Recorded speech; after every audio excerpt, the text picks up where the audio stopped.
Hello friends, welcome to लक्ष्य academy Indore. तो आज हमारे मैनेजमेंट विषय पर हम आगे बढ़ते हैं और आज की इस क्लास में हम बात करेंगे लेवल्स ऑफ मैनेजमेंट की, यानी प्रबंधन के स्तरों की। और इसके अलावा आज ही की क्लास में हम बात करेंगे फंक्शन ऑफ मैनेजमेंट, यानी प्रबंधन के कार्यों की। जैसा कि इस मैनेजमेंट विषय पर हमारी ये चौथी क्लास है। पिछली 3 क्लास में हम यूनिट नंबर 1 पर कुछ डायमेंशन पर बात कर चुके हैं, जिसमें पहली क्लास में हमने देखा था अर्थ और परिभाषा, यानी मीनिंग और डेफिनेशन। फिर दूसरी क्लास में हमने इसकी विशेषताएं और उद्देश्य पर बात की, यानी कैरेक्टरिस्टिक्स और ऑब्जेक्टिव्स। और तीसरी क्लास हमारी जो थी उसमें हमने बात की मैनेजमेंट के नेचर की, यानी प्रकृति की। तो आज की हमारी चौथी क्लास में हमारे डायमेंशन हो गए प्रबंधन का स्तर और प्रबंधन के कार्य, it means level and function. तो शुरू करते हैं। सबसे पहले प्रबंधन के स्तर। नॉर्मली आपको याद रखना है कि प्रबंधन के 3 लेवल होते हैं। वैसा तो हम बचपन से सुनते हैं कि मैनेजमेंट जो होता है वो ऊपर होता है और नीचे कौन होते हैं? नीचे वर्कर्स होते हैं, वर्क फोर्स होता है, यानी कर्मचारी होते हैं। प्रबंधक ऊपर होते हैं, मैनेजर, और नीचे कर्मचारी। मगर यहाँ पर हमको मैनेजमेंट में भी 3 लेवल की बात करना है कि एक बहुत टॉप लेवल का मैनेजमेंट होता है, उसके बाद मिडिल लेवल का मैनेजमेंट एंड सबसे लोअर लेवल का मैनेजमेंट। तो बता देते हैं आपको शुरू कहाँ से करना है, यहाँ से करना है। आज की क्लास में आपको कुछ इंपॉर्टेंट पोस्ट के नाम याद रखना है जो आप कभी कभी सुनते हैं। कभी आप बोलते हैं ये जनरल मैनेजर है, कभी आप बोलते हैं बोर्ड ऑफ डायरेक्टर है, चीफ एग्जीक्यूटिव ऑफिसर सीईओ बोलते हैं, सीएफओ बोलते हैं, सीओओ बोलते हैं। तो इन शब्दों की बात करेंगे। सबसे पहले ये कि मैनेजमेंट के 3 लेवल माने गए हैं। मैनेजमेंट के there are 3 level of management. First level is top level management. लिखते जाएंगे टॉप लेवल मैनेजमेंट, सबसे ऊपर होता है। टॉप लेवल मैनेजमेंट सबसे ऊपर होता है। उसके बाद सेकंड लेवल पर होता है मिडिल लेवल मैनेजमेंट। लिख देते हैं middle level management. First is top level management and second is middle level management. और जो थर्ड वाला मैनेजमेंट है उसको बोलते हैं सुपरवाइजरी मैनेजमेंट। क्या बोलते हैं? सुपरवाइजरी। इसके कई नाम हैं, लिख देते हैं सुपरवाइजरी मैनेजमेंट, या इसी को दूसरे नाम से पूछता है फर्स्ट लाइनर मैनेजमेंट, प्रथम रेखीय प्रबंधन। क्या बोलेगा हिंदी में? प्रथम रेखीय प्रबंधन। इट मींस फर्स्ट, लिख देते हैं फर्स्ट लाइनर मैनेजमेंट या फर्स्ट लाइन मैनेजमेंट। तो शुरू करते हैं। अब होता क्या है, देखिए कोई भी कंपनी में मैनेजर बहुत सारे होते हैं। कुछ बहुत बड़े मैनेजर होते हैं जो सबसे ऊपर, उन्हीं को हम बोल रहे हैं टॉप लेवल मैनेजमेंट। अब हमारे भारत में अलग अलग कंपनीज में अलग अलग नाम से इनको जानते हैं, तो मैं कुछ नाम बताने जा रहा हूं, उसको आप नोट कर लीजिए। टॉप लेवल मैनेजमेंट में कौन कौन लोग आते हैं या फिर इनको किस किस नाम से जाना जाता है, पहले नाम नोट करिए, फिर ये देखते हैं कि ये लोग कार्य क्या करते हैं। सबसे पहले टॉप लेवल मैनेजमेंट में आपको लिखना है board of director. Board of director, BOD, आपने सुना होगा। बोर्ड ऑफ डायरेक्टर कई जगह सुना है आपने। अच्छा ध्यान रखें, इसको हिंदी में कोई नहीं करेगा, इंग्लिश में करिए, और जब पेपर देने जाएंगे तो इंग्लिश वाले पार्ट में देखकर क्वेश्चन लगाएंगे। ये बोर्ड ऑफ डायरेक्टर है। कहीं कहीं पर आप सुनते हैं प्रेसिडेंट। अब प्रेसिडेंट आपने पॉलिटी में भी सुना है, प्रेसिडेंट को राष्ट्रपति भी बोलते हैं, मगर आपके कॉलेज में भी तो प्रेसिडेंट होते हैं, तो वहां पर वो वाली बात करें कॉलेज वाली, ये प्रेसिडेंट। मगर यहीं पर वाइस प्रेसिडेंट को भी रखा जाता है। वाइस प्रेसिडेंट कॉलेज में भी होते हैं। तो ये हो गया तीसरा नाम। चौथा नाम आपने सुना होगा चीफ एग्जीक्यूटिव ऑफिसर। ये आप बहुत सुनते हैं, सीईओ। सीईओ जैसे सुंदर पिचाई गूगल कंपनी के सीईओ हैं। सीईओ का मतलब होता है चीफ एग्जीक्यूटिव ऑफिसर, मुख्य कार्यपालक अधिकारी, मगर हिंदी में ना करे, इंग्लिश में करे। कहीं आपने सुना होगा इनको जनरल मैनेजर, जीएम साहब बोलते हैं। जीएम साहब, ये जीएम भी इसी में आते हैं, फर्स्ट वाले लेवल में। ठीक है, कहीं पर आप सुनेंगे इसके बारे में सीएफओ, ये नया हो जाएगा आपके लिए, सीएफओ। तो लिख लेना, इसको बोलेंगे चीफ फाइनेंशियल ऑफिसर। क्या बोलेंगे? Chief financial officer.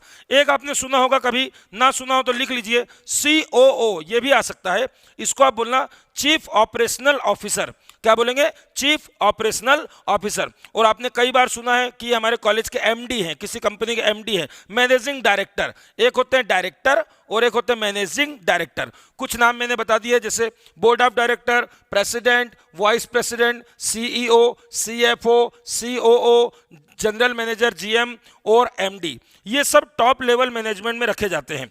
अब टॉप लेवल मैनेजमेंट क्या होता है बेटा? कोई भी कंपनी मन में दिमाग में रख लीजिए, मान लीजिए सायाजी होटल है या कोई होटल है या कोई बड़ी कंपनी है मुकेश अंबानी जी की, तो उसमें जो बड़े अधिकारी होंगे सबसे ऊपर लेवल पर, वो होंगे टॉप लेवल मैनेजमेंट। इनका काम क्या होगा ओवरऑल देखें तो इनके बाद फिर जो दूसरे लेवल पर मैनेजमेंट है इसी को बोल रहे हैं मिडिल लेवल मैनेजमेंट, और उसके बाद जो मैनेजर्स आते हैं उनको बोल रहे हैं सुपरवाइजरी मैनेजमेंट, सुपरवाइजरी। ठीक है, तो समझते हैं इनके क्या कार्य होते हैं। हम बोले कि ये सबसे मेन अधिकारी हैं, सबसे बड़े अधिकारी, किसी कंपनी के बड़े बड़े अधिकारी यही होते हैं। तो जो कंपनी होती है, जो ऑर्गेनाइजेशन होता है, उसकी सारी जवाबदारी इन्हीं के ऊपर रहती है, इन्हीं के कंधों पर कंपनी की ग्रोथ रहती है, कंपनी आगे जा रही है कि नहीं, प्रॉफिट हो रहा है या लॉस हो रहा है, ये सब जवाबदारी इनकी।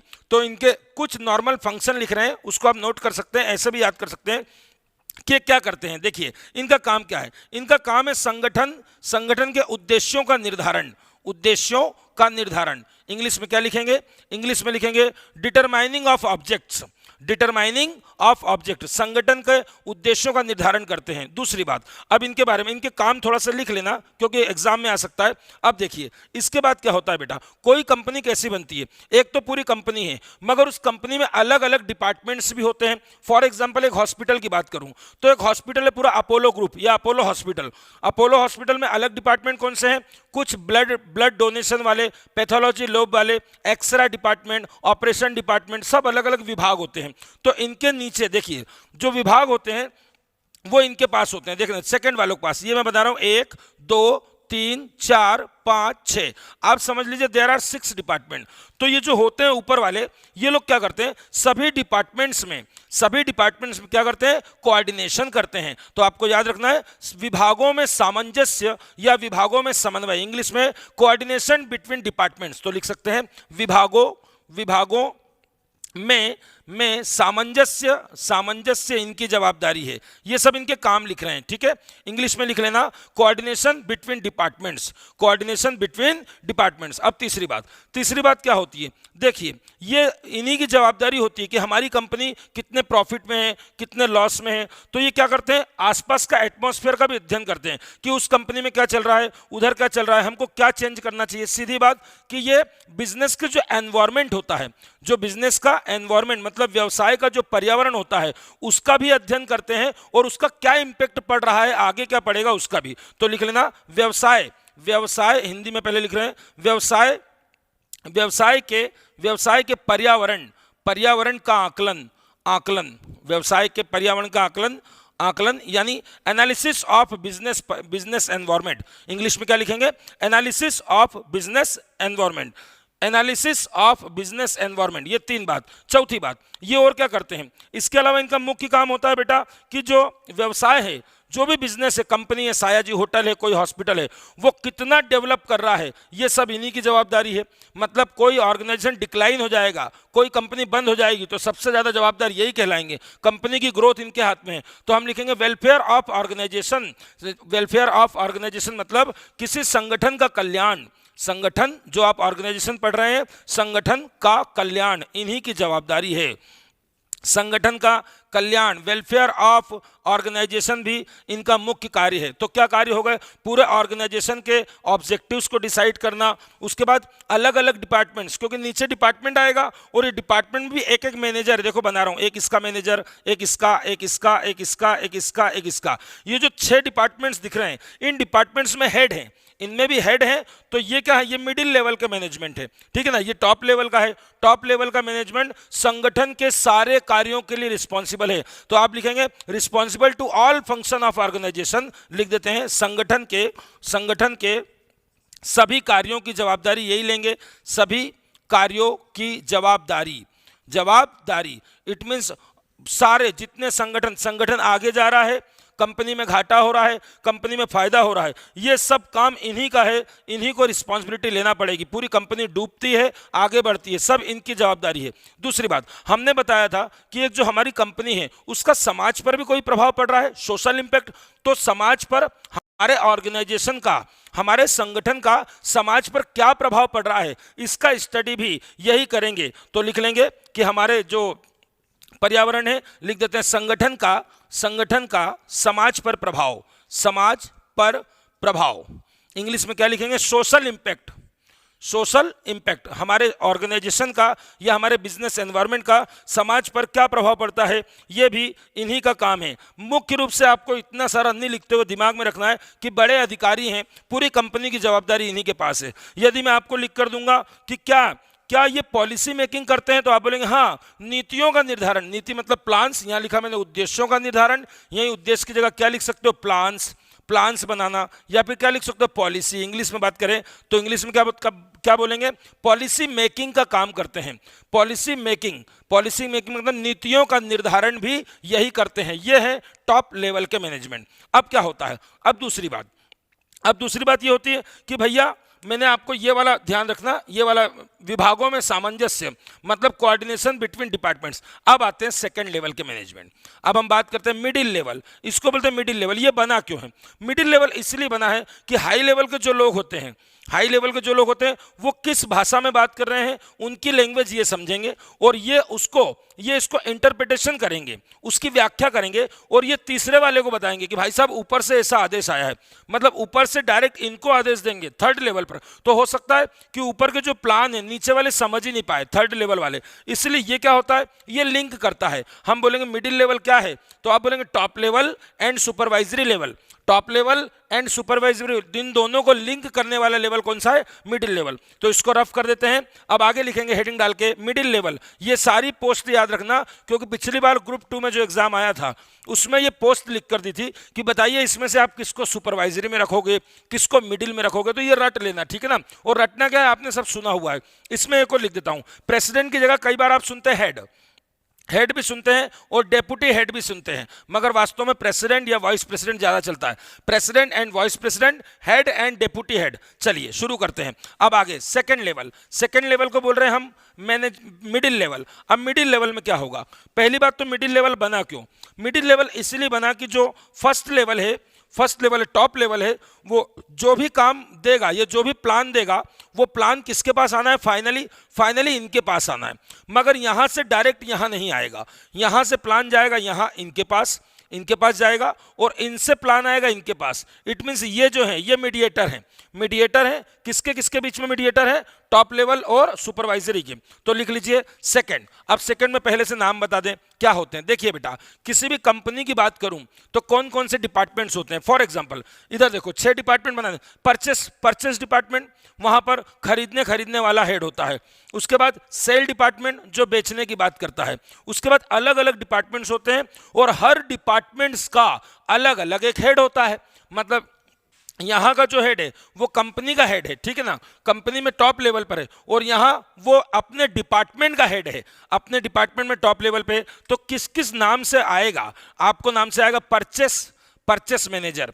मतलब जो परचेस का मतलब समझते हैं खरीदना, और सेल्स का मतलब होता है बेचना। दूसरा आपको आएगा इस नाम से सेल्स मैनेजर। आपने सुना होगा कंपनी में ये सेल्स मैनेजर है। सेल्स मैनेजर मतलब ये पूरी सेल देखते हैं, कितना सेल हुआ, कितना बिका आगे और कैसे बिकेगा ज्यादा। एक आपने देखा होगा आजकल मार्केटिंग हर चीज में होती है, ठीक है, तो एक मार्केटिंग का अलग मैनेजर रखते हैं कि तू सिर्फ यही देख कि कैसे मार्केटिंग करें, हमारी कोचिंग को, हमारे कॉलेज को हम कैसे एडवर्टाइज करेंगे, लोगों तक पहुंचेगी, ये अच्छा कॉलेज है। तो ये हो गया मार्केटिंग मैनेजर। 3 लिखा है मैंने, ये तो सिंपल शब्द लिखे मैंने तीनों, परचेस वाला, मार्केटिंग वाला, सेल्स वाला। एक शब्द इसमें आ सकता है प्लांट सुपरिटेंडेंट। प्लांट सुपरिटेंडेंट क्यों आएगा, अलग अलग प्लांट्स बने, कोई बड़ी कारखाना होता है, कंपनी होती है, मैन्युफैक्चरिंग होता है, तो वहां पर प्लांट बनते हैं, ये प्लांट, तो प्लांट का हेड होगा वो। तो मैं लिख क्या रहा हूं, प्लांट सुपरिटेंडेंट।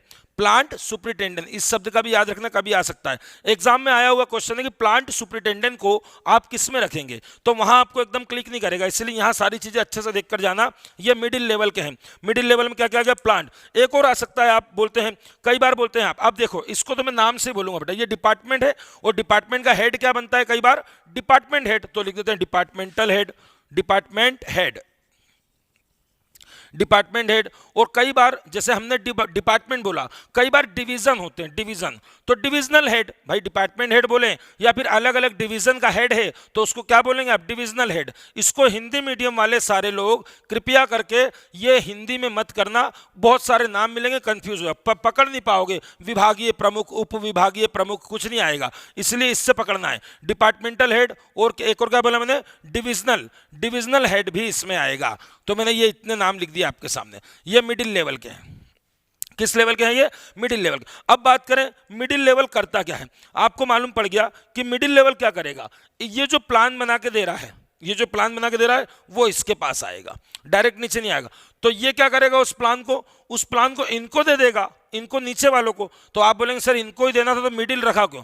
मगर मिडिल इसीलिए रखा है बेटा क्योंकि मिडिल क्या करेगा, इस प्लान को, जिस प्लान को ऊपर से दिया गया है उस प्लान को ये सरल भाषा में करेगा। अपनी भाषा में बोले अपन, अपने बच्चों जैसी लैंग्वेज में, ये सरल भाषा में मतलब उस प्लान की व्याख्या करेगा, इंटरप्रिटेशन ऑफ प्लान। तो पहला नंबर पे लिख रहा हूं, पहले नंबर पे इसके काम लिख रहा हूं। ये टॉप लेवल जो होता है, टीएल लिखूंगा, टॉप लेवल समझ जाएंगे। टॉप लेवल के प्लान्स को टॉप लेवल के प्लान्स या पॉलिसी, जो भी लिखे, पॉलिसीज को, टॉप लेवल के योजना और नीतियों को, हिंदी में बात करें योजना और नीतियों को क्या करेगा, इंटरप्रिटेशन करेगा, इनकी व्याख्या करेगा। क्या करेगा, इनकी व्याख्या करेगा। इंग्लिश मीडियम क्या लिखेंगे, इंटरप्रिटेशन करेगा। और इंटरप्रिटेशन करके किसको दे देगा बेटा, ये किसको देगा? क्या खुद काम करेगा? नहीं, ये खुद काम नहीं करेगा, ये किसको दे देगा, नीचे वालों को दे देगा।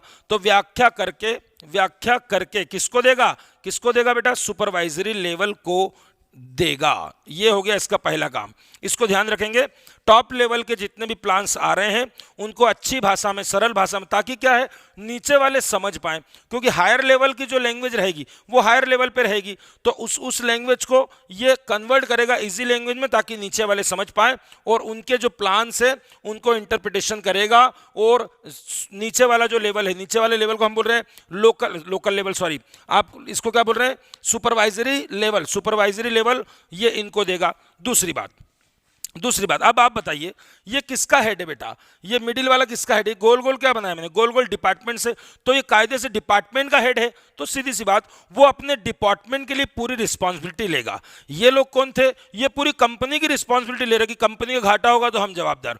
मगर तेरे डिपार्टमेंट में कोई दिक्कत आई तो तू जवाबदार। तेरा डिपार्टमेंट सेल का है, तेरा मार्केटिंग का है, तेरा प्लांट का है, तेरा परचेसिंग का है, तो लिख देते हैं। अब विभाग अपने डिपार्टमेंट की जवाबदारी ले रहा है, तो इसके डिपार्टमेंट में क्या दिक्कत आ रही है, क्या इसके डिपार्टमेंट में वर्कर्स की कमी है, क्या इसके डिपार्टमेंट में कुछ प्लानिंग करना है, क्या इसके डिपार्टमेंट में ऑर्गेनाइजेशन, जो आप प्लानिंग, ऑर्गेनाइजेशन, स्टाफिंग, डायरेक्शन पढ़ रहे हैं, ये सब काम है मैनेजमेंट के। अभी इसके बाद हम पढ़ेंगे फंक्शन ऑफ मैनेजमेंट। तो जो भी कार्य, ध्यान देना मेरी बात पे, जो भी कार्य टॉप लेवल कर रहा है वही कार्य मिडिल लेवल भी कर रहा है। मगर टॉप लेवल पूरे ऑर्गेनाइजेशन के लिए करता है और middle level only for our department, हमारे अपने खुद के डिपार्टमेंट के लिए। तो क्या लिख देते हैं, अपने डिपार्टमेंट्स के लिए, यानी विभाग के लिए रिस्पॉन्सिबल। किसके लिए रिस्पॉन्सिबल है, विभाग के लिए, अपने विभाग के लिए। विभाग में जो भी गड़बड़ होगी इसी को डांट पड़ेगी, इसको डांट पड़ेगी, आपके डिपार्टमेंट में क्या दिक्कत आई, क्योंकि ये विभाग उसका है, तू विभाग का हेड है अपने डिपार्टमेंट का।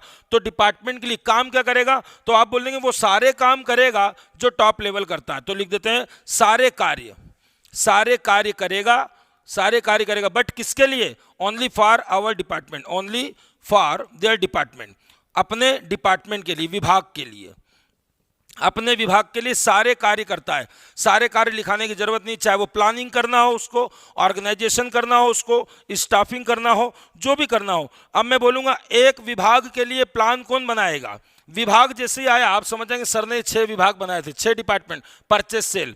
तो विभाग के लिए प्लानिंग फॉर डिपार्टमेंट्स किसका काम है, मिडिल लेवल का काम है। प्लानिंग फॉर ऑर्गेनाइजेशन किसका काम है, टॉप लेवल का काम है। तो कोई इंपॉर्टेंट बात नहीं है, सिर्फ ये 3-4 शब्द आपको देखकर जाना है, कोई इंपॉर्टेंट टॉपिक भी नहीं है। फिर भी एक क्वेश्चन ग्रुप 2 में मैंने देखा था इसका, इसलिए मैं इसको पढ़ा रहा हूं। नेक्स्ट क्या करेगा, अपने डिपार्टमेंट के लिए सारे काम करेगा, इसके अलावा कुछ भी नहीं है। अब बात आएगी रिस्पॉन्सिबल किसके प्रति है। यदि इन्होंने कुछ गड़बड़ किया तो इनको डांटेगा कौन, ऊपर वाले डांटेंगे। तो क्या लिखेंगे, टॉप लेवल के लिए रिस्पॉन्सिबिलिटी लिख दो, responsible for top level management. Hindi में लिख लेंगे उच्च स्तर के लिए पूरी तरह से रिस्पॉन्सिबल है, उच्च स्तर के लिए पूरी तरह से ये रिस्पॉन्सिबल होता है। ये कंप्लीट हो गया, इसके अलावा इसमें कुछ नहीं होता बेटा। अब एक चीज और याद रखना, एक बात और ध्यान देना मेरी बात पे, यदि ये अपना डिपार्टमेंट की बात करेंगे, अच्छा ये रिस्पॉन्सिबिलिटी किसके प्रति है, मगर इन्होंने कुछ गलती करी, ध्यान देना मेरी बात में, इन्होंने कुछ गलती करी लोकल लेवल वालों ने, लोकल लेवल निकलता है मुझसे क्योंकि मैं पॉलिटी पढ़ाता हूँ, पॉलिटी में लोकल लेवल पंचायत और नगर निगम को बोलते हैं। तो ये इन्होंने गलती करी कुछ नीचे वालों, थर्ड लेवल, तो इनको डांट नहीं पड़ेगी, डांट पड़ेगी इनको, क्योंकि इनको प्लान किसने समझाया, तुमने समझाया। तो ध्यान रखना ये क्वेश्चन आएगा कि जो ये लास्ट वाला सुपरवाइजरी लेवल है, फर्स्ट लाइनर, इनके कार्यों की रिस्पॉन्सिबिलिटी कौन लेगा, ये लेंगे। तो लिख लो, अगली लिख लो, किसके लिए लिख देते हैं, सुपरवाइजरी लेवल जो है तीसरा वाला, ये लिखा, सुपरवाइजरी लेवल के कार्यों मतलब फंक्शन के लिए रिस्पॉन्सिबल, के लिए उत्तरदायी यानी रिस्पॉन्सिबल। तो ध्यान रखना है ये नीचे वाले के सारे कार्यों की रिस्पॉन्सिबिलिटी इनको लेना पड़ती है। नीचे वाले कुछ भी गलती करेंगे थर्ड वाले तो इनको रिस्पॉन्सिबल बनाएंगे कि तुमने ऐसा क्या किया, तुमने ऐसा क्या समझाया नीचे वाले को कि उसने गलती कर दी।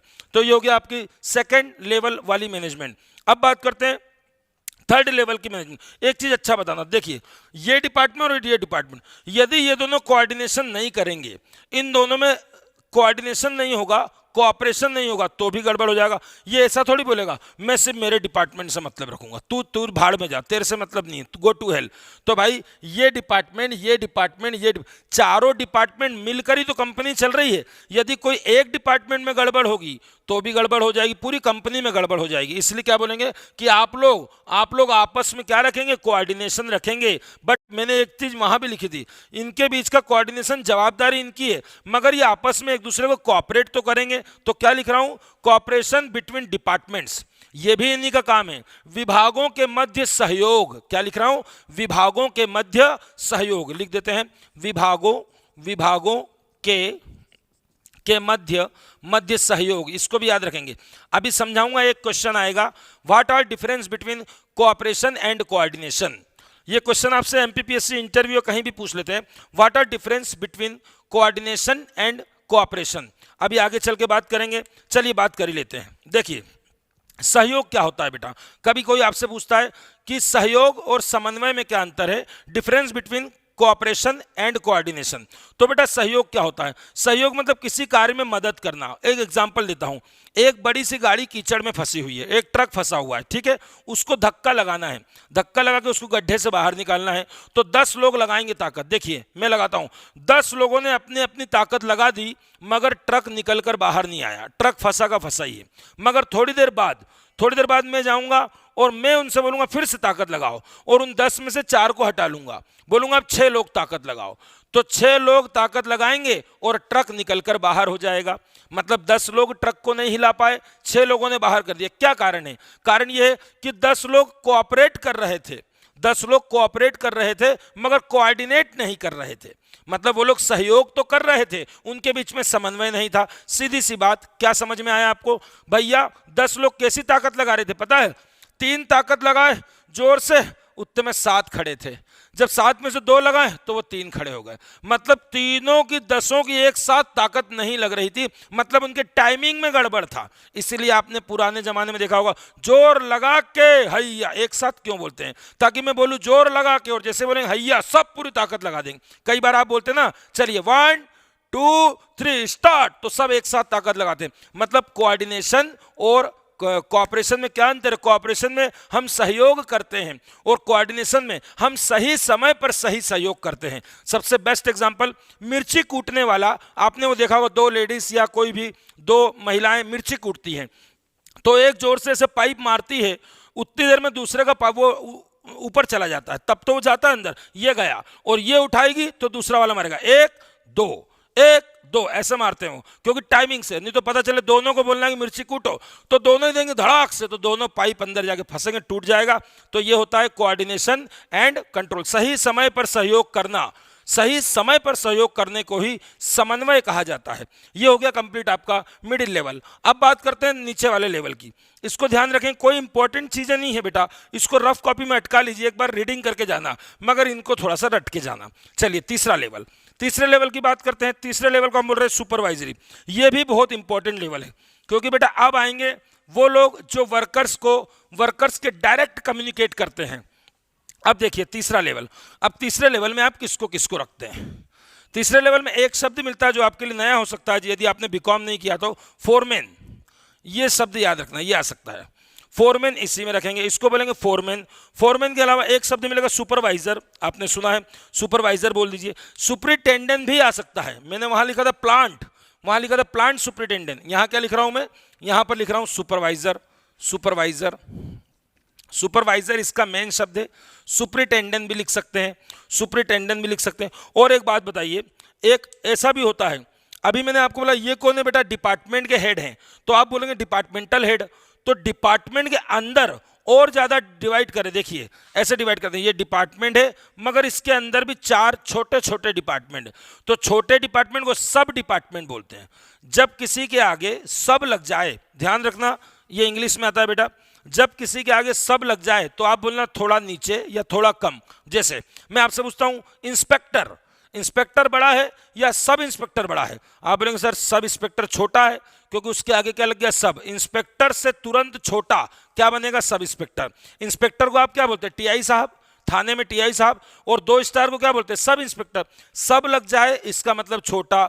डेपुटी लग जाए, डेपुटी, कलेक्टर बड़ा या डेप्यूटी कलेक्टर बड़ा, तो डेपुटी छोटा होगा। सब लग जाए, डेपुटी लग जाए, असिस्टेंट लग जाए, एडिशनल लग जाए, ये सब छोटे के लिए लगता है। चलिए इंग्लिश नहीं पढ़ना है अपने को, आगे बढ़ते हैं। ये रहा तीसरा, तीसरे को क्या क्या, फोरमैन बोल दिया आपने, उसके बाद सुपरवाइजर। यहां पर आप बोलना सब डिपार्टमेंटल हेड, यहां पर आप बोलना डिपार्टमेंटल हेड, विभागीय प्रमुख, यहां पे बोलना उप विभागीय प्रमुख, ठीक है ना, सब डिपार्टमेंटल हेड। और एक आता है सेक्शन ऑफिसर, ये भी इसी में जाएगा, नहीं तो वहां जाके कंफ्यूज हो जाओगे। सेक्शन ऑफिसर लिख देते हैं, section, section, section officer, section officer, ये लिख दिया 4 नाम, सेक्शन ऑफिसर, ऑफिसर। अच्छा दूसरी बात, इसके 3 नाम दे रहा हूं बेटा, इसके 3 नाम देखो। पहला नाम क्या दिया मैंने, सुपरवाइजरी मैनेजर, सुपरवाइजरी लेवल है ये, लेवल की बात करें सुपरवाइजरी लेवल। दूसरा इसी को बोलना फर्स्ट लाइन, फर्स्ट लाइन मतलब पहली लाइन, नीचे से गिरने पहली लाइन, दूसरी लाइन, तीसरी लाइन, तो फर्स्ट लाइन मैनेजमेंट इसी को। तीसरा ऑपरेशनल भी इसी को बोलते हैं, लिख ले, क्योंकि ऑपरेशन का काम इन्हीं का है, तो लिख लेना ऑपरेशनल लेवल भी इसी को बोलते हैं। 3 लेवल हो गया, सुपरवाइजरी लेवल हो गया, ऑपरेशनल, ये लिख देते हैं ऑपरेशनल ओएल, ऑपरेशनल लेवल। 3 नाम दे रहा हूं बेटा इसके, इसका तो एक ही दिया मिडिल लेवल, इसका एक ही दिया टॉप लेवल, मगर इसके 3 दे दिए, supervisory level, operational level and first liner. First liner बोले या प्रथम रेखीय बोले हिंदी में। तो अब इसमें कौन कौन आ गए देख लिया। अब इनका क्या काम है आप समझते हैं, इनका क्या काम है बेटा। अब इनके बाद कौन है, अब ये भी मैनेजर, आखिरी वाले मैनेजर थोड़ा कम कैटेगरी। पहली कैटेगरी सबसे हाई फाई बॉस, बड़े बड़े बॉस, फिर उनसे छोटे बॉस, फिर उनसे छोटे, सबसे छोटे बॉस यही हैं। अब ये किससे किससे मतलब रखेंगे, तो आ जाओ, ये मतलब रखेंगे इनसे। अब ये चौथा लेवल नहीं है, ये आ गए सीधे सीधे कर्मचारी, जो लोग काम कर रहे हैं, काम करने वाले जो लोग काम कर रहे हैं उनको टास्क फोर्स बोले, वर्क फोर्स बोले या कार्यबल बोले, कर्मचारी बोले या वर्क फोर्स बोले, हिंदी वाले कर्मचारी बोले या कार्यबल भी बोलेगा उसको। कार्यबल मतलब जो मजदूर, जो इंसान, जो टेक्नीशियन डायरेक्ट मशीन पे काम कर रहा है, वो खड़ा होकर काम कर रहा है, वो तो कर्मचारी है। और ये इनमें से कोई भी मशीन पे तो काम नहीं कर रहे, ये भी नहीं करेंगे, ये भी मैनेजर है भाई। नाम क्या लिया इनका, ये मैनेजर। तो पहला क्वेश्चन आएगा कि टास्क फोर्स या वर्क फोर्स से डायरेक्ट कम्युनिकेट करने वाले कौन सा लेवल है, फर्स्ट लेवल। सीधी सी बात है ये। अब देखना, इनने प्लान बनाया, इन्होंने इनको दिया और इन्होंने इनको दे दिया। अब ये क्या, अब काम करवाओ, अब काम करवाना। अब डायरेक्ट कर्मचारी के पास आ गए, तो कर्मचारी किससे संबंधित होता है, फर्स्ट लाइनर मैनेजमेंट से। वर्कर्स का संबंध किससे होगा, वर्कर्स का संबंध प्रथम रेखीय प्रबंधन से। तो लिख देते हैं पहली बात, ये किससे डायरेक्ट जुड़े हुए हैं, ये वर्कर से। तो लिख देते कार्यबल, कार्यबल का मतलब वर्कर्स होता है बेटा, है ना, जो काम कर रहे हैं मशीन पे खड़े होके। कार्यबल से सीधा संवाद, सीधा संपर्क लिखे या संवाद लिखे हिंदी में, और इंग्लिश में बोलो तो direct communicate, direct communication to work force, direct communication to work force. दूसरी बात, अब बेटा कंपनी में जो भी काम कर रहा है, मान लो आपकी कंपनी पेन बनाने की, शर्ट बनाने की, तो कितना प्रोडक्शन हुआ, कितना प्रोडक्शन हुआ, कितना नहीं हुआ, और यदि प्रोडक्शन हुआ तो इसकी क्वालिटी में क्या दिक्कत आई, उसकी क्वांटिटी में क्या दिक्कत है। मतलब प्रोडक्शन के लिए रिस्पॉन्सिबल कौन होगा, ये प्रोडक्शन के लिए रिस्पॉन्सिबल कौन होगा। फिर से देखिए, ऑर्गेनाइजेशनल रिस्पॉन्सिबिलिटी इसके पास है, पूरे संगठन के लिए जवाबदार ये है एक। यदि ध्यान देना ये फर्स्ट लाइनर कुछ गलती कर रहे हैं तो उनके लिए जवाबदार कौन है? सेकंड, क्योंकि सेकंड ने उसको बताया। और वो पूछेगा यदि प्रोडक्शन ही कम हो गया, प्रोडक्शन कम हो गया मतलब जो सोचा था वो हो नहीं पाया प्लान के अकॉर्डिंग, तो जवाबदार यही तो बनेंगे। ये बोलेंगे हाँ हमारी गलती, क्योंकि हम ही तो डायरेक्ट उनसे बात करते हैं।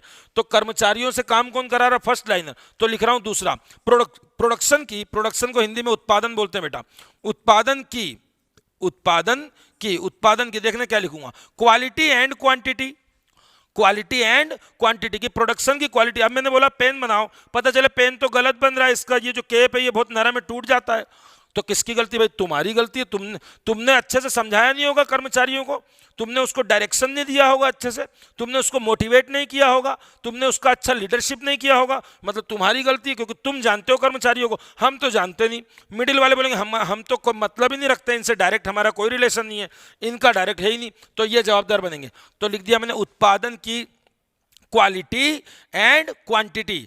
क्या लिखूं? क्वालिटी क्वांटिटी को गुणवत्ता, मात्रा, क्वांटिटी मतलब मात्रा, मात्रा मतलब उत्पादन कम क्यों हुआ?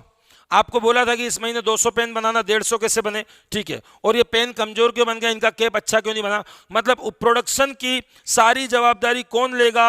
आप बोलेंगे थर्ड लेवल वाले लेंगे या सुपरवाइजरी लेवल लेगा। दूसरी बात, अब बेटा ये वर्कर्स हैं, ये वर्कर्स के साथ अच्छा रिलेशन रखना पड़ेगा ना, नहीं तो वर्कर्स बोलेंगे हमारा मैनेजर बहुत खराब है, चाहे जब डांटता है, तो इनके साथ पोलाइटनेस रहेगा। यदि इनको डांटना भी होगा तो अच्छे फॉर्म में डांटेंगे कि ये अपना काम को सुधारे। दूसरी बात, ये वर्कर्स काम कर रहा है, वो मशीन पे काम कर रहा है, तो उस मशीन में हाथ जलने का, मान लो कोई गर्म पानी केमिकल है तो उसको ग्लव्स देना पड़ेंगे ना, यदि ग्लव्स नहीं देंगे तो उसका हाथ जल जाएगा। यदि किसी मजदूर का हाथ जल गया, वो मर गया, एक्सीडेंट हो गया, वो मर गया, तो किसकी बदनामी? इनकी नहीं, पूरी कंपनी की बदनामी कि इस कंपनी में मजदूरों का कोई ध्यान नहीं रखते।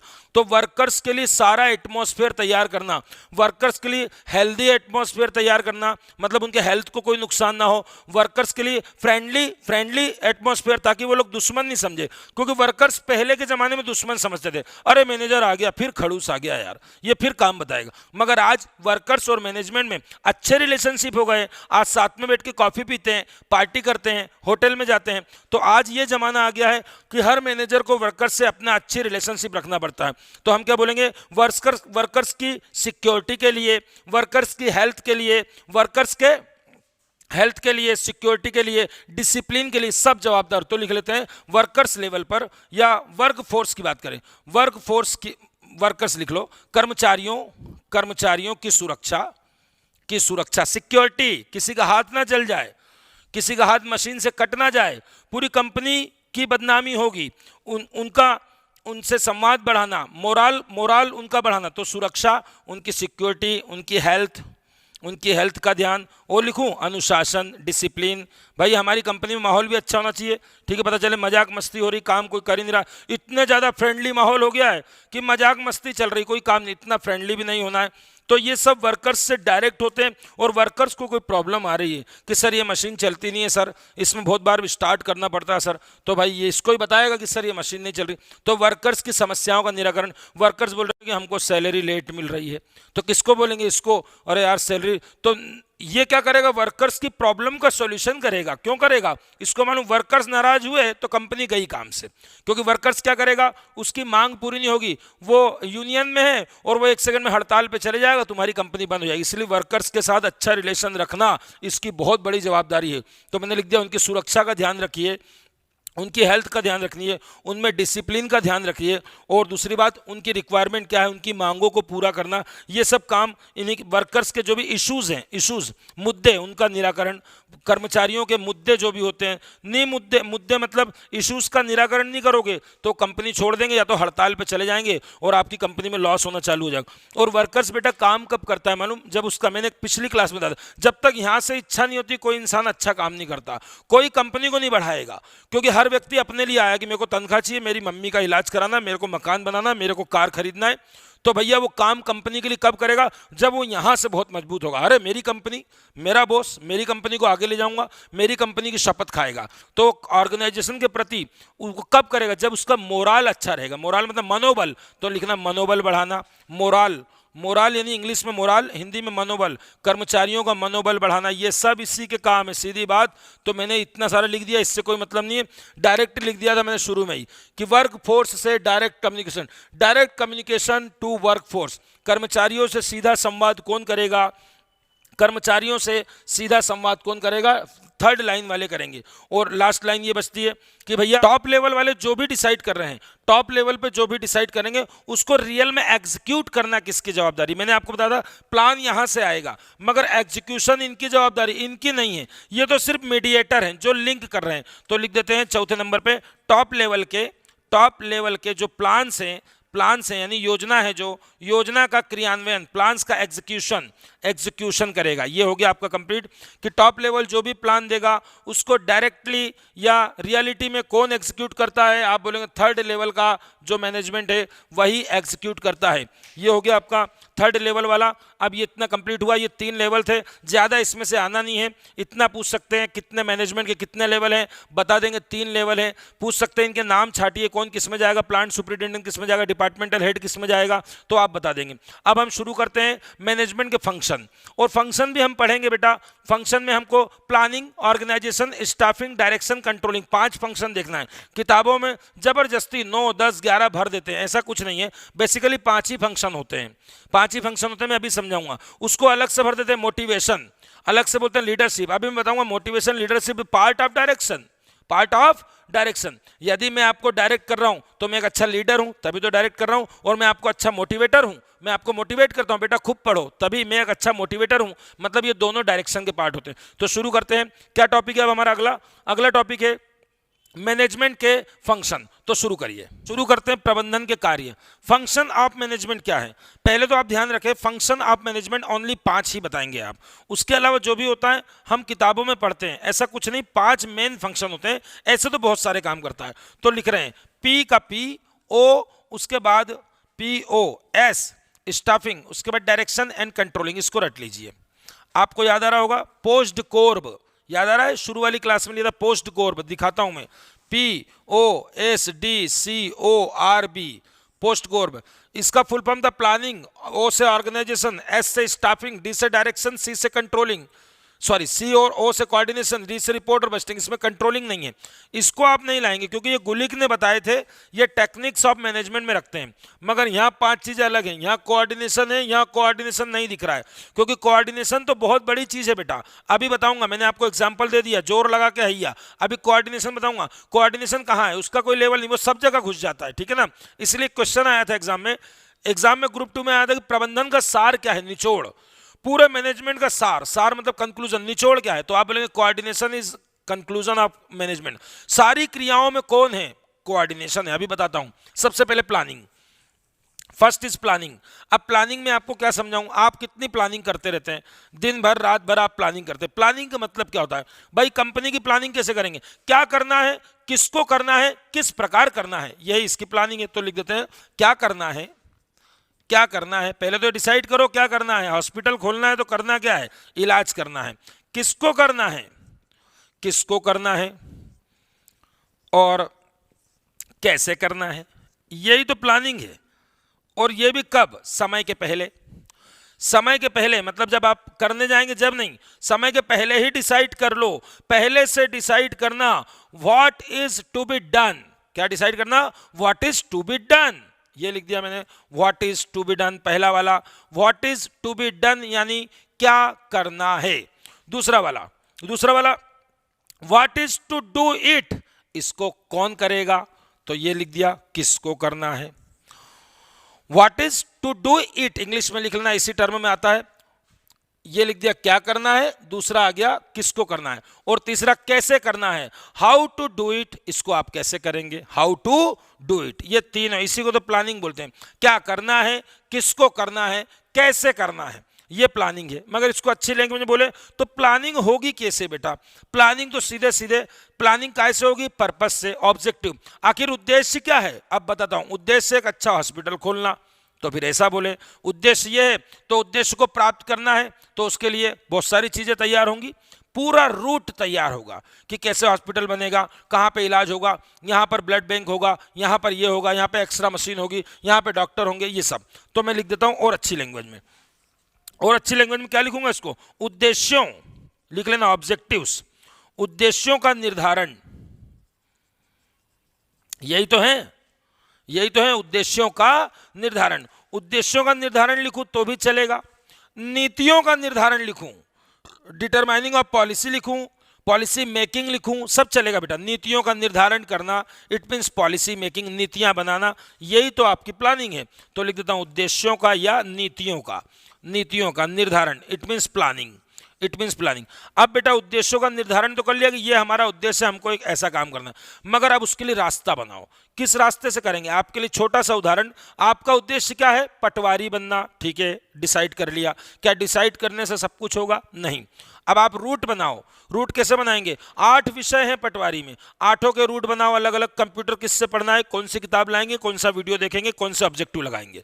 हिंदी कौन सी किताब पढ़ेंगे, कौन सा वीडियो देखेंगे, कौन सा ऑब्जेक्टिव लगाएंगे, कौन सी क्लास ज्वाइन करेंगे। सबके लिए आप क्या करते हैं? एक रूट डिसाइड करते हैं। मगर यहां पर आपको मेरी पहली क्लास याद आ रही होगी कि उद्देश्यों को पूरा करना बहुत जरूरी नहीं है। उद्देश्यों को प्रभावपूर्णता के साथ एक, और दूसरा दक्षता के साथ, ये 2 शब्द याद होंगे English medium, efficiency and effectiveness. याद आ रहा है, मैंने एनालिसिस किया था कि दोनों को आपको बैलेंस करके चलना है। पहला लेक्चर में देखना, तो लिख रहा हूं उद्देश्यों का निर्धारण, एंड लगा के क्या बोल रहा हूं, देखना इन शब्दों की वैल्यू बेटा बार बार आएंगे, प्रभावपूर्णता एंड दक्षता के साथ। मतलब उद्देश्यों की पूर्ति कैसे करना है आपको? प्रभावपूर्णता का इंग्लिश में बनेगा इफेक्टिवनेस, एंड दक्षता का बनेगा एफिशिएंसी के साथ। इफेक्टिवनेस एंड एफिशिएंसी के साथ इन उद्देश्यों के लिए क्या बनेगा? इन उद्देश्यों को प्रभावपूर्णता और दक्षता के साथ प्राप्त करने के लिए रूट तैयार करना, मार्ग बनाना, यही है प्लानिंग। लिख लो, रूट तैयार करना, मार्ग बनाना, रूट डिसाइड करना। इंग्लिश में ऑलरेडी लिखा है, इंग्लिश मीडियम वाले आराम से लिख लें, रूट डिसाइड करना। फिर से बोल रहा हूं, अच्छे से बोल रहा हूं, यही प्लानिंग है, यही प्लानिंग है, इसके अलावा कोई प्लानिंग नहीं है। देख लीजिए, उद्देश्यों का निर्धारण, पॉलिसी मेकिंग, और उस पॉलिसी को या उद्देश्य को इफेक्टिवनेस एंड एफिशिएंसी, प्रभावपूर्णता और दक्षता। मैंने आपको पिछली क्लास में, पहली क्लास में बताया था, प्रभावपूर्णता मतलब समय पर काम होना चाहिए, दक्षता मतलब काम की कॉस्टिंग कम होना चाहिए। जो पेन बना रहे हो वो 10 रुपए में नहीं, 8 रुपए में बनाओ, कैसे भी करो, ठीक है ना। और दोनों को बैलेंस करके चलना, ऐसा नहीं कि एक ऊपर एक नीचे, दोनों बैलेंस से ही आपका ऑर्गेनाइजेशन आगे जाएगा। पिछली क्लास में हम इसको एनालिसिस कर चुके हैं। प्रभावपूर्णता और दक्षता के साथ इन उद्देश्यों को प्राप्त करने के लिए क्या बनाओ? रास्ता बनाओ, यानी मार्ग बनाओ, रूट बनाओ। तो ये बना लिया, ये हो गया प्लानिंग। अब कई लोग ये बोलते हैं कि सर प्लानिंग हो गई तो क्या प्लानिंग अब वापस नहीं करना पड़ेगी? मैंने आपको बताया बेटा, ये मैनेजमेंट एक ऐसी क्रिया है जो मिली जुली क्रिया है, ठीक है। ऐसा नहीं कि आज प्लानिंग करके फुर्सत हुए, कल ऑर्गेनाइजेशन करेंगे, परसों स्टाफिंग करेंगे, फिर डायरेक्शन करेंगे, फिर कंट्रोलिंग करेंगे, फुर्सत, चल गया संगठन। नहीं, बार बार प्लानिंग करना पड़ेगा, बार बार ऑर्गेनाइज करना पड़ेगा, बार बार स्टाफिंग करना पड़ेगी। बीच में कर्मचारी कम पड़ेंगे, स्टाफिंग करोगे। अब प्लानिंग की बात, जैसे आपने प्लान बनाया, आपने प्लान बना लिया, जरूरी है कि आपने जो प्लान बना लिया वो एग्जीक्यूट हो जाए टाइम पर? नहीं। आप तो प्लान बनाते हो, कल से हिंदी निपटा दूंगा, कल विलोम शब्द याद करूंगा, परसों पर्याय, होता नहीं, सो जाते हो, ठीक है ना। तो आपका प्लान खत्म हो जाता है। फिर क्या करना? इमीडिएट वापस प्लान बनाओ कि अरे ऐसा नहीं हुआ, चलिए प्लान नंबर 2, प्लान नंबर 3। तो इसी में आता है आकस्मिक प्लानिंग। आकस्मिक मतलब क्या बोलेंगे इंग्लिश में बेटा? आकस्मिक, वो पढ़ा था हमने, कंटिजेंसी फंड संविधान में, आकस्मिक निधि। इमीडिएट प्लानिंग करना। भाई ये प्लानिंग आपके बीच में कहीं फेल हो गई, और हमने सोचा था ये ऐसा होगा, यहाँ तो ऐसा हो गया, तो एक काम करो, प्लान चेंज, तत्काल प्लान भी लागू किया जाए, ठीक है ना। तो आप लिख लीजिए आकस्मिक प्लानिंग भी आता है, इसमें अलग से लिख देता हूं, इसी में आता है आकस्मिक प्लानिंग। आकस्मिक मतलब अचानक प्लानिंग। ये हो गया एक, कुछ भी नहीं है बेटा, छोटा छोटा है। और फिर से बता रहे हैं, आप सभी लोग ध्यान रखना, मैनेजमेंट में पटवारी ग्रुप 2 में जो सिलेबस है उसमें 12 यूनिट है बेटा, और 12 यूनिट अपने आप में दमदार यूनिट है, सब बड़ी बड़ी यूनिट है। कोशिश करेंगे 40-45 लेक्चर में कंप्लीट करें, ठीक है तो बहुत बड़ा। और दूसरी बात, जब मैनेजमेंट पूरा कंप्लीट हो जाए मेरी तरफ से, तो मुझको याद दिला देना, प्लानिंग पे 1, ऑर्गेनाइजेशन पे 2, और स्टाफिंग पे दूंगा। इन तीनों पे मुझको अलग से एक एक वीडियो और बना के दूंगा, क्योंकि कुछ प्लानिंग की डेफिनेशन, कुछ प्लानिंग के बारे में, और ऑर्गेनाइजेशन, ठीक है ना। ऑर्गेनाइजेशन में आपको पढ़ना पड़ेगा फॉर्मल ऑर्गेनाइजेशन, इनफॉर्मल ऑर्गेनाइजेशन, वो अलग है। मगर लास्ट में वो सिलेबस में ये मान के चलेंगे नहीं है, पहले 12 यूनिट वो करें जो हैं। अभी तो हम फर्स्ट यूनिट पे ही चल रहे हैं, पिछले 4 दिन से 4 लेक्चर हमने ले लिया, अभी एक लेक्चर और लगेगा तब फर्स्ट यूनिट कंप्लीट होगा। मगर सेकेंड यूनिट, और जिनको भी लग रहा है थ्योरेटिकल है बहुत, तो बता दें सेकेंड यूनिट से इतनी अच्छी अच्छी चीजें आएंगी कि आपको सीखने का मन करेगा स्वयं ही। पटवारी को साइड में रख दीजिए, आप ऐसे बोलेंगे बहुत अच्छा कॉन्सेप्ट है, हमने सीख लिया, हमारी लाइफ में कभी काम आएगा। फॉर एग्जाम्पल FW टेलर, जो लोग बीकॉम के कॉमर्स के वो तो सुनते हैं, बाकी लोगों को सुनने का मौका नहीं मिलता, तो इस बहाने आप इसको सुन लेंगे। चलिए तो ध्यान दिलाना, मैं स्टार लगा देता हूं, देखता हूं कौन बच्चा मुझको कमेंट में बोलेगा। कमेंट में बोलना कि सर आपने 3 के लिए मेरे को अलग से पढ़ाने का बोला, लास्ट में प्लानिंग पढ़ा दो सर आधा घंटा अलग से, ऑर्गेनाइजेशन पढ़ा दो और स्टाफिंग। चले ऑर्गेनाइजेशन की बात करें। अब ऑर्गेनाइजेशन होता क्या है बेटा? ऑर्गेनाइजेशन, वैसे तो मैं बार बार संगठन को बोल रहा हूं, कभी मैं बोल रहा हूं संगठन का उद्देश्य, मतलब संगठन कोई कंपनी बोल रहा हूं, कंपनी कोई ऑर्गेनाइजेशन बोल रहा हूं। अब मैं इसको एक क्रिया बना रहा हूं। तो ऑर्गेनाइज्ड करना एक क्रिया है, किसी चीज को ऑर्गेनाइज्ड करना। किसको ऑर्गेनाइज्ड करूं? कार्यों को करो, फंक्शंस। ऑर्गेनाइज्ड करो किसको? अब मैं हॉस्पिटल बना रहा हूं बेटा, तो कार्यों को अलग अलग करना पड़ेगा कि नहीं? हाँ ठीक है, करना ही पड़ेगा। यहां पर ये होगा, यहां पर ये होगा, ये एक्सरा वाला काम, ये ब्लड बैंक वाला काम, ये आपका ऑपरेशन थिएटर, ये आपका जनरल वार्ड, ये आपका आईसीयू वार्ड। आप ऐसे क्या करते हैं? कार्यों को बांटते हैं। तो मैं क्या बोलूंगा? क्लासिफिकेशन ऑफ फंक्शन, कार्यों का समूहीकरण लिख देता हूं। इसका मतलब क्या होता है? इसका मतलब होता है कार्यों का समूह बनाना। मतलब भैया अलग अलग काम करना। कोई किराने की दुकान थोड़ी मिक्स में चल रहा होगी, उसी में आपका एक्सरा भी चल रहा है, उसी में आप ऑपरेशन भी कर रहे हो, उधर एक्सरा कर रहा हो, उधर ऑपरेशन कर रहे हो, ऐसा नहीं। कार्यों को अलग अलग कार्यों को क्लासिफाइड करना, मतलब ग्रुप बनाना। आप ऐसा सीख लीजिए, इंग्लिश वाले लिख लेंगे classification of function, classification of function ऐसा बोलते हैं, कार्यों को अलग अलग ग्रुप्स में बांटना। दूसरी बात, कार्य सौंपना भी पड़ेंगे, मतलब कार्यों को सौंपना कौन करेगा। अभी यहां पर भी मैंने बोल दिया था कौन करेगा, मगर यहां पर आपने देखा कि कैसे लोगों से करवाना। अब यहां पर आप छांटेंगे कि अरे यार इसको हॉस्पिटल को चलाने के लिए डॉक्टर चाहिए 1, नर्स चाहिए 2, स्वीपर चाहिए 3, XYZ वार्ड वाइज सब चाहिए। तो आप अलग अलग व्यक्तियों का भी तो ग्रुप बनाएंगे, इनका भी ग्रुप बनाएंगे। तो अभी व्यक्ति को बुला नहीं रहे हैं, अभी तो ग्रुप बना रहे, इतने डॉक्टर लगेंगे, इतनी नर्स लगेगी, इतने वार्ड बॉय लगेंगे, है ना। तो मैं क्या लिख रहा हूं? कार्यों का समूह बनाना। पहले तो कार्यों को अलग अलग कर दिया कि ये यहां का डिपार्टमेंट है, ये काम। अब दूसरा क्या कर रहा हूं मैं? कार्यों का कर दिया, अब कार्यों को बांटना, कार्यों को बांटना मतलब व्यक्तियों में बांटना बेटा, कार्यों को। अलॉटमेंट ऑफ फंक्शन, भाई कार्य ये वाला कार्य, नर्स को ये वाला कार्य बांट दीजिए, ये मरीज की देखभाल करेगी। डॉक्टर को ये कार्य दे दिया, आप जो भी डॉक्टर है, अभी डॉक्टर नहीं आया, अब आएगा तीसरे में, अभी लोगों को बुलाएंगे, अभी तो इंसान आए नहीं, अभी तो पेपर पे प्लानिंग चल रही, ठीक है।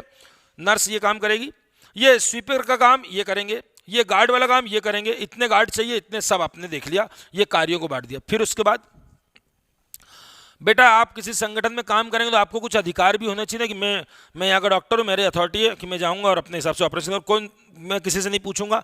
तो अथॉरिटी देना, ठीक है, अथॉरिटी देना मतलब प्राधिकार देना।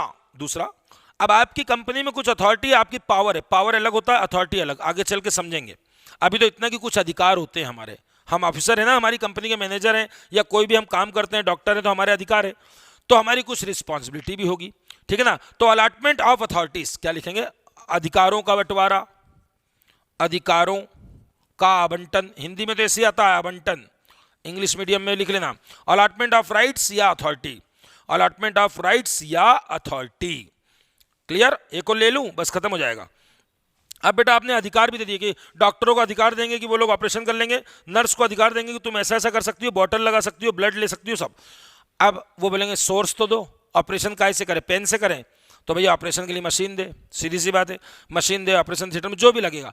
तो अब मशीन, सुई, जो भी आपको हॉस्पिटल में लग रहा है, उन सबको आप बोलेंगे रिसोर्सेस, क्या बोलेंगे? संसाधन। तो फिर लिख रहा हूं, आप संसाधन बांटो कि किसको क्या देना पड़ेगा, इसको सुई दे दो, इसको चिमटा दे दो, ये गार्ड है इसको डंडा दे दो, ठीक है ना। तो ये संसाधन, अलॉटमेंट ऑफ रिसोर्सेस लिख लीजिए, संसाधनों का बंटवारा, संसाधनों का बंटवारा, बस खत्म, कुछ भी नहीं है बेटा, ये 4 पॉइंट याद रखना। ये है ऑर्गेनाइज्ड करना। किसी चीज को ऑर्गेनाइज करने में हम कार्यों का समूह बनाते हैं, कार्यों को बंटवारा करते हैं, अधिकारों का बंटवारा करते हैं और संसाधनों का बंटवारा करते हैं। Allotments of resources, allotment of authorities, ठीक है ना, अलॉटमेंट ऑफ फंक्शंस, और यहीं पर अधिकार के साथ साथ दायित्व भी लिख सकते हो। दायित्व निर्धारित करना, दायित्वों का निर्धारण, दायित्व मतलब रिस्पॉन्सिबिलिटीज, आप रिस्पॉन्सिबिलिटीज बोले या अकाउंटेबिलिटी बोले, दोनों शब्द एक जैसे हैं, मगर दोनों में अंतर है। इंटरव्यू में पूछता है what are difference between accountability and responsibility. आप इसको आगे सीखेंगे, आगे मैं पढ़ाऊंगा डेलीगेशन ऑफ अथॉरिटी उसमें। चलिए तीसरा, स्टाफिंग। अब स्टाफिंग का मतलब भर्ती करना, सीधा सीधा। जैसे आपको भर्ती किया जा रहा है, आप पटवारी में भर्ती होंगे तो वहाँ काम होगा आपका, इसीलिए तो भर्ती कर रहे हैं। भर्ती के लिए क्या हो रहा है, आवेदन प्रक्रिया आ रही है, आप फॉर्म भर रहे हैं, एग्जाम हो रही है, आप पास हो रहे हैं, फिर आपको अपॉइंट कर रहे हैं, फिर आपको ट्रेनिंग दे रहे हैं, सब कुछ तो कर रहे हैं। ट्रेनिंग देने तक का काम, जब तक आप पटवारी बन के अपने काम करना शुरू नहीं कर दोगे तब तक का काम स्टाफिंग। ट्रेनिंग भी आ गया इसमें। तो स्टाफिंग का मतलब सीधी बात बोलूं, सही काम के लिए सही व्यक्ति को ढूंढो, यही तो है स्टाफिंग। सही काम के लिए सही व्यक्ति को ढूंढना, लिख लो अपनी भाषा में, सही काम के लिए सही व्यक्ति को ढूंढना, यही है स्टाफिंग।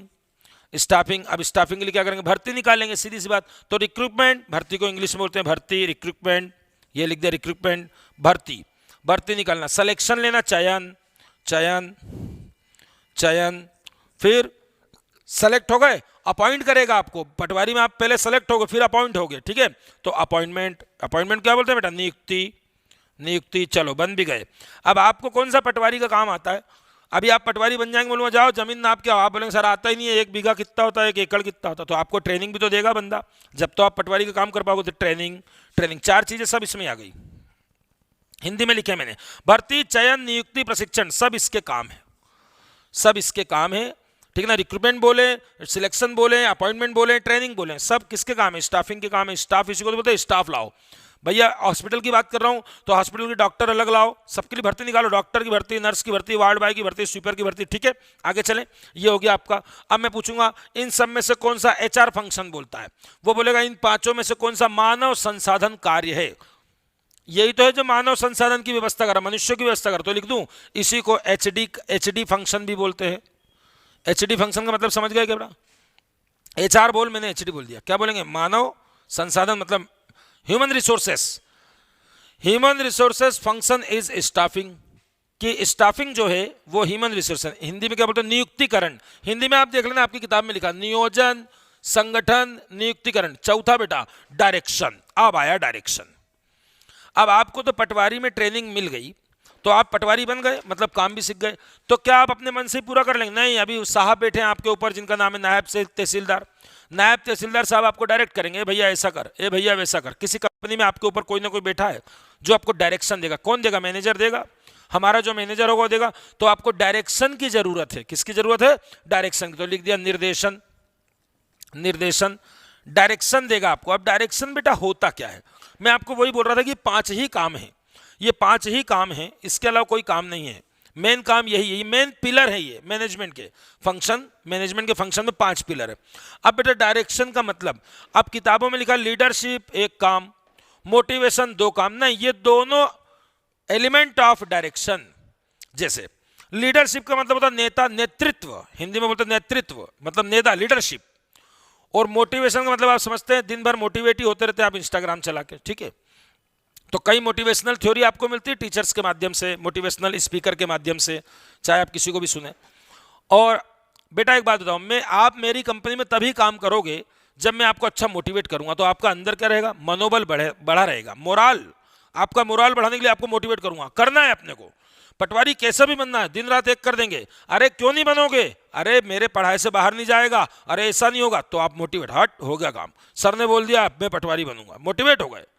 तो बेटा ये मोटिवेशन इसी के अंदर आ गया ना। मैं आपको डायरेक्शन भी दे रहा हूं विथ मोटिवेट, मोटिवेट करते करते तो डायरेक्शन दो, डायरेक्ट बोलूंगा। पहले के जमाने में मैनेजर, ए भैया ये काम कर, नहीं तो बम फोड़ दूंगा, मारूंगा, ये काम नहीं कर, सजा मिलेगी। अरे यार ये मैनेजर खड़ूस है। अब अब आपका मैनेजर आपसे पोलाइट फॉर्म में बोलता है। आपका जमाना 2022 में आ गए हो, बहुत आगे चले गए, डिजिटल इंडिया हो गया है। तो अब क्या होता है, मैनेजर को बहुत पोलाइट फॉर्म में बोलना पड़ता है, प्रेम से रखना पड़ता है, मोटिवेट करते रहना पड़ता है बार बार। अरे यार वर्कर्स काम नहीं कर रहे, पार्टी, सबके लिए पार्टी, चलो जाओ जाओ कॉफी पियो, जाओ वो फलाना टिकट ले जाओ, गरबा देख के आओ, जाओ जाओ वहां पर गरबा हो रहा, गरबा देखा, जाओ यहाँ चले जाओ घूमने, जाओ पिकनिक पे जाओ, चलो एक काम करो 26 जनवरी जाओ नखराली ढाणी घूम के आओ, जाओ फलाने वाटरफॉल में घूम के आओ। अरे कंपनी ने हमको पैकेज दिया, कंपनी ने सिंगापुर भेजा, कंपनी ने बाली भेजा, थाईलैंड भेजा। ये कंपनी क्यों भेजती है? मोटिवेट करने के लिए भेजती है। आप कई बार बोलते हैं कंपनी की तरफ से टिप पे जाऊंगा, कहाँ जाओगे? सिंगापुर। अरे वाह, तुम्हारी कंपनी सिंगापुर भेज रही है? हाँ भेज रही, क्योंकि आपको मोटिवेट कर रही है। काम कर करके आप थक गए हो, 3 महीने 4 महीने 6 महीने साल में एक बार मोटिवेशनल, तो ये हो गया। मैं क्या लिखूंगा? मोटिवेशन। इसके अंदर लिख रहा हूं मोटिवेशन प्लस। बेटा ये मोटिवेशन को हल्के में मत लेना, हमारा यूनिट नंबर 5 यही है, इस पे हम 2 घंटे का लेक्चर देंगे आपको। व्हाट इज मोटिवेशन एंड कौन कौन सी मोटिवेशनल थ्योरी है। अब आप रियल का मोटिवेशन देखेंगे कि क्या है। मोटिवेशन की कई सारी थ्योरी दी गई है, कई सारे सिद्धांत दिए गए हैं अलग अलग लोगों ने। एक्स वाई थ्योरी देखना है, मैस्लो पढ़ना है, हर्जबर्ग पढ़ना है, ऐसे कई 3-4 लोगों को पढ़ना है हमको। मैकग्रेगर पढ़ना है, हर्जबर्ग पढ़ना है, मैस्लो पढ़ना है। इन सबको मैं पढ़ाऊंगा। यूनिट नंबर 5 में मोटिवेशन है। ये आपकी किताब में देख लेना, एक अलग ही यूनिट है, यूनिट नंबर 5 मोटिवेशनल। जो भी हम रखे 5 पे रखे, 6 पे रखे। एंड लीडरशिप, अब इसको भी हल्के में मत लेना। लीडरशिप भी मैं आपको 2-3 घंटे पढ़ाऊंगा, तब समझ में आएगा दोनों चीजें। दोनों के लिए 2-2 घंटे मेहनत करना। एम और एल लिखा है अभी तो मैंने, मोटिवेशन एंड लीडरशिप। लीडरशिप मतलब एक अच्छा नेता कौन? एक अच्छा नेता तो पहले तो मालूम पड़ा नेता कौन, नेता में गुण क्या होना चाहिए, और नेता जो करते हो आप, नेता कितने प्रकार के होते हैं। Types of leadership, types of leadership. आपको बहुत सारे लीडरशिप के मॉडल्स देखना है बेटा, है ना। पटवारी में जो सिलेबस है ग्रुप 2 के साथ एग्जाम हो रहा है, वो ग्रुप 2 के साथ हो रहा है, मतलब वो पहले वाला पटवारी नहीं हो रहा कि सीधा सीधा बोलेगा रमेश में कौन सी संधि है। सब कुछ लेवल का आएगा, मैनेजमेंट भी अच्छा आएगा, मैथ्स भी बहुत अच्छे लेवल की आएगी। हायर मैथ्स ज़्यादा पढ़िए, एलिमेंट्री के आपको वहाँ दिखेंगे नहीं क्वेश्चन ढूंढने से भी। आप यदि लगे प्रॉफिट एंड लॉस, CISI, ये नहीं मिलेगा, सब वहाँ दूसरा ही मिलेगा, स्टेटिस्टिक्स मिलेगा वहाँ पर, ठीक है ना। तो ध्यान रखें, हायर मैथ्स ज़्यादा पढ़ें, एल्जेब्रा, ट्रिग्नोमेट्री, ज्योमेट्री ये पढ़ें। ये लिख दिया मैंने। मोटिवेशन और लीडरशिप ये दोनों पार्ट किसके हैं? डायरेक्शन के। तो आपको कहीं पूछेगा what are 2 factor of direction, निर्देशन के 2 मुख्य तत्व बताइए। आप बोलेंगे निर्देशन के तत्व है अभिप्रेरणा। अच्छा मैं हिंदी तो बोल ही नहीं रहा हूं। अभिप्रेरणा, अभिप्रेरणा बोलते हैं मोटिवेशन को, एंड लीडरशिप को नेतृत्व। नेतृत्व ये हो गया कंप्लीट। और लास्ट बचा क्या? कंट्रोलिंग। यहां पर लास्ट वाला क्या है? कंट्रोल। अब बेटा एक बात बताओ, निर्देश मैंने आपको दिया कि ऐसा काम करो, ऐसा काम करो, ऐसा काम करो, मोटिवेट भी किया आपको, ठीक है। आपका लीडरशिप भी, लीडर भी हूं मैं। तो अब तुम काम नहीं कर पाए तो कुछ ना कुछ तो प्रॉब्लम आई होगी। तो अब मैं आपको क्या करूंगा? अब कंट्रोल। और यहां कंट्रोल का मतलब कोई ये नहीं सोचेगा डंडा लेके कंट्रोल की, ला आप तेरे को डंडा मारूंगा, तूने क्यों नहीं किया। ये डंडे वाला जमाना नहीं है, डंडे वाला जमाना नहीं। एकदम प्रेम से समझाना पड़ेगा, बेटा क्या प्रॉब्लम आ रही है आपको, चलो ठीक है लाओ कॉपी दो, हम बताते हैं आपको क्या दिक्कत आ रही, क्यों नहीं बन रहा सवाल आपसे। डांट देंगे अरे तेरे से बना ही नहीं। तो देखिए बेटा, कंट्रोल कब करोगे? जब आपके पास मेजरमेंट होगा। मेजरमेंट होगा मतलब आपने डायरेक्शन देते समय डिसाइड किया होगा कि मैं डायरेक्शन दे रहा हूं 20 पेन बनाना है। कितने पेन? 20। अब बंदा शाम को आया, आप कितने पेन बने? सर 17 ही बन पाए।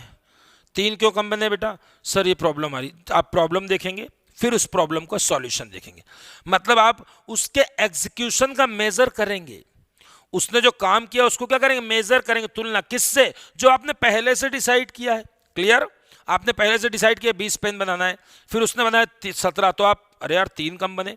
तो आप बोलेंगे जो एग्जीक्यूशन है उसको पहले से डिसाइड कर लेते हैं, और जब एग्जीक्यूट हो जाता है तो उस एग्जीक्यूशन को मेजर करते हैं पहले वाले लेवल से।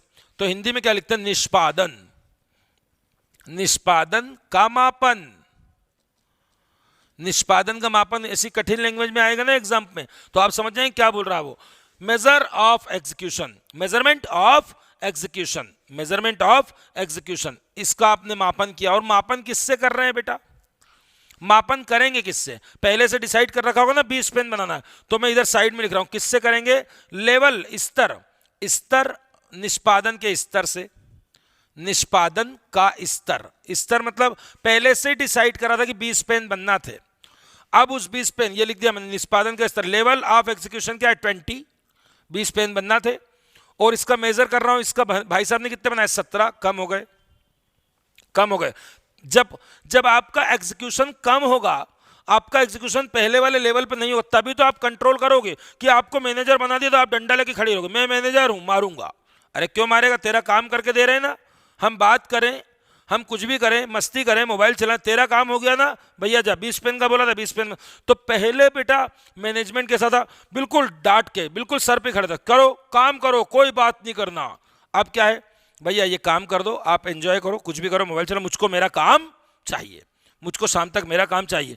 तो आप निष्पादन का पहले स्तर डिसाइड करते हैं, एग्जीक्यूशन का लेवल डिसाइड करते हैं, फिर उस एग्जीक्यूशन का क्या करते हैं, मेजरमेंट करते हैं, और यदि कम हुआ तो ही आप कंट्रोल करते हैं, वरना नहीं। पता चला उसने 20 पेन बना दिए तो क्या कंट्रोल करोगे उस पर, उसने आपका काम कर दिया, आपकी सारी प्लानिंग चल रही, कंपनी आगे जा रही, तो आपको कंट्रोलिंग, इसको बोलते हैं, इसका आगे चल के एक टेक्निक पढ़ना है बेटा, इसको बोलते हैं एक्सेप्शनल मैनेजमेंट, अपवादिक प्रबंधन। अपवादिक का मतलब होता है जब जब एक्सेप्शन आए तभी आप मैनेज करो, फालतू उसमें आप परेशान मत करो, उसको टॉर्चर मत करो बार बार। यदि वो आपका डिसाइड किया हुआ काम नहीं कर पा रहा है तो आप जाओगे ना कि क्यों नहीं किया बेटा, आप तो बिल्कुल डंडा लेके खड़ो, कर कर, अरे वो कैसे भी करे। तो सीधी सी बात है कि एक्सेप्शनल मैनेजमेंट क्या होता है कि जब अपवाद आए तो मैनेज करो, वरना तुम भी मैनेजर हो ना, शांति से खड़े रहो। मैनेजर हो, अपने शांति से खड़े रहो, तुम्हारा काम हो रहा है तो तुम्हें कुछ बोलने की जरूरत नहीं है। तो यहां पर क्या लिखूं, निष्पादन का स्तर से निष्पादन का मापन किया जाता है, और यदि कम हुआ तो क्या बोलेंगे, रिफॉर्म किया जाता है, सुधार किया जाता है। कम होने पर, मापन कम हो गया, ये देखो ना 20 से 17 हो गया, कम हो गया, तो क्या करोगे आप उसको सुधार करोगे कि बिल्कुल मारने लगोगे, डांटने लगोगे? आप बोलेंगे नहीं, इसको रिफॉर्म करते हैं, आगे चल के ऐसी प्रॉब्लम ना आए। तो ये है इसकी कंट्रोलिंग। कंट्रोलिंग का मीनिंग समझे, कंट्रोलिंग क्या है, वो वाली कंट्रोलिंग नहीं है कि मैं कंट्रोल करूंगा, है ना, नेगेटिव वाली नहीं है। निष्पादन का स्तर डिसाइड करना, उस स्तर से निष्पादन का मेजर करना, और मेजर यदि कम होता है तो रिफॉर्म वाले कदम उठाना, सुधार के कदम उठाना। ये हो गया मैनेजमेंट के 5 फंक्शन। अब एक बात और, एक बात सबसे बड़ी आती है कि छठा फंक्शन माना गया है कोऑर्डिनेशन। अब आई बात कोऑर्डिनेशन की, तो what is coordination? What is coordination मैंने आपको शुरू में बता दिया कि सही समय पर सही काम। तो बेटा कोऑर्डिनेशन क्या है? कोऑर्डिनेशन को कुछ किताबों में ऐसा लिखता है 1 2, अच्छा एक बात और बता दें आपको, 1 2 3 4 5 इनमें सीक्वेंस चलता है। अभी मैं बोल रहा हूं आपको, सीक्वेंस चलता है, इट मीन सबसे पहले क्या होगा, प्लानिंग। तो यहां से क्वेश्चन बनेगा, प्रबंध का प्राथमिक कार्य बताइए। Primary function of management is planning. प्राथमिक कार्य, प्राथमिक, क्योंकि जब तक प्लानिंग नहीं होगी हॉस्पिटल बनेगा कहां से? इसी को बोलेंगे प्रबंध का आधार, बेस।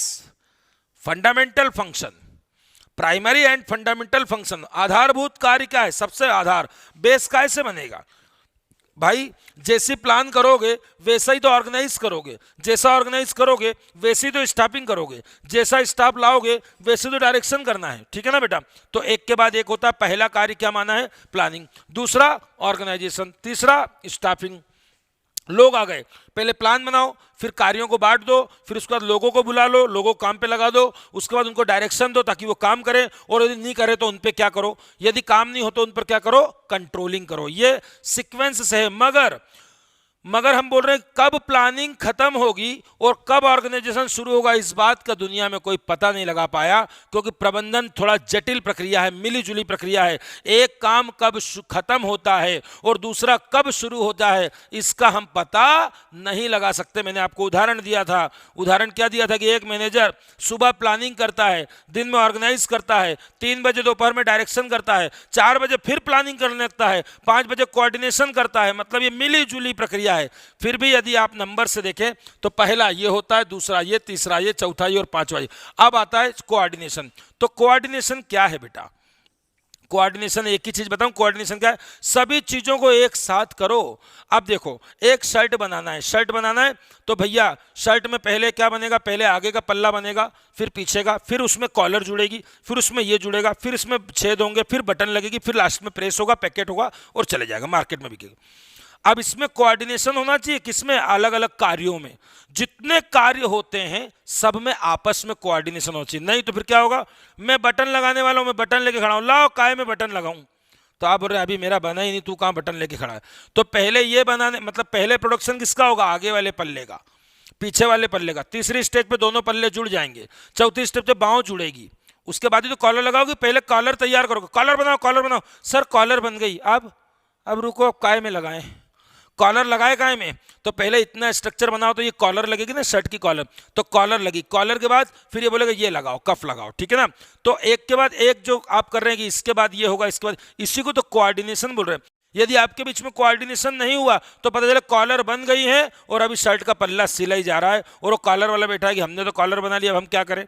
तो बेटा सभी कार्यों में जितने भी कार्य होते हैं सब में कोऑर्डिनेशन होना जरूरी है। क्या होना जरूरी है?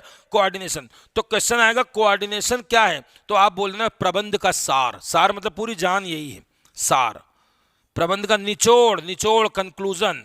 मैं पूछूंगा कोऑर्डिनेशन मतलब बेटा समन्वय होता है, मैं पूछूंगा प्रबंध का सार क्या है, प्रबंध का सार क्या है, आप बोलेंगे coordination is conclusion. Coordination is क्या बोलेंगे बेटा सार को? समरी ऑफ मैनेजमेंट, जो भी आप लिखें अपनी लैंग्वेज में, देख लेना अपनी किताबों में।